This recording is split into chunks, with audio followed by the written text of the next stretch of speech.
went to jail in 2006, wasn't released until 2022.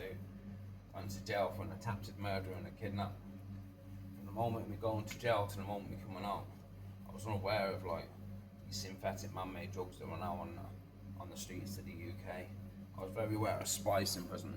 You know, a lot of people aren't spice, but I never turned to that. You know, but when I got out, I heard about this drug monkey dust. I started recreationally using it, and you know, it took a grip of me and it got hold of me.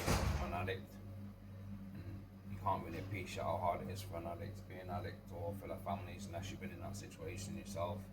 You know, it ruined my relationship with my mom, ruined my relationship with my brothers, ruined my relationship with my girlfriend at the time and her son. You know, we all put through so much shit because my addiction, you know, my addiction. It's my addiction, I own that, it's my addiction. And like, you don't realise the impact it has on families as well. You know, like, my family were just distraught and they didn't know how to deal with it, I didn't know how to get off it.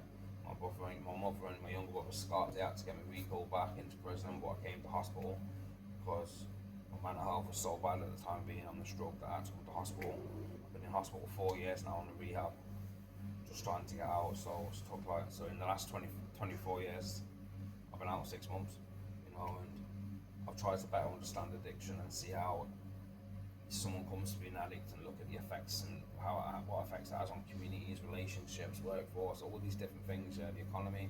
I've published 4 books out on Amazon.co.uk.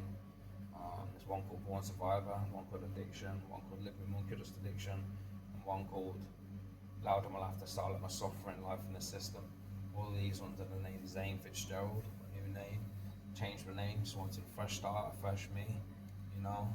But if anyone's out there and they're watching this and they watch me go through my addiction and they try to advise me or they try to get me off it, I'm sorry for not listening to you, you know. 4 years clean now and I'm fucking proud of that, yeah. But every day's a battle, you know, every day's a fucking new hurdle you gotta get across, you know, but with the love, care, compassion of friends and loved ones, you can get through it.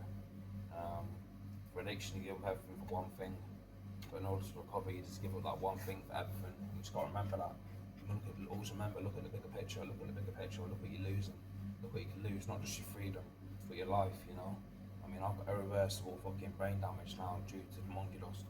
I've been out to hospital. I've got lesions all over all over my brain, which is basically tears all over my brain, and I've got multiple sclerosis. You know, I'm gonna fucking eventually die from that, and that's all come about through taking monkey dust. So look past the good times, yeah. Look past the good times. Look what's gonna happen in the future. Look at the effects it's gonna have later on in life, you know.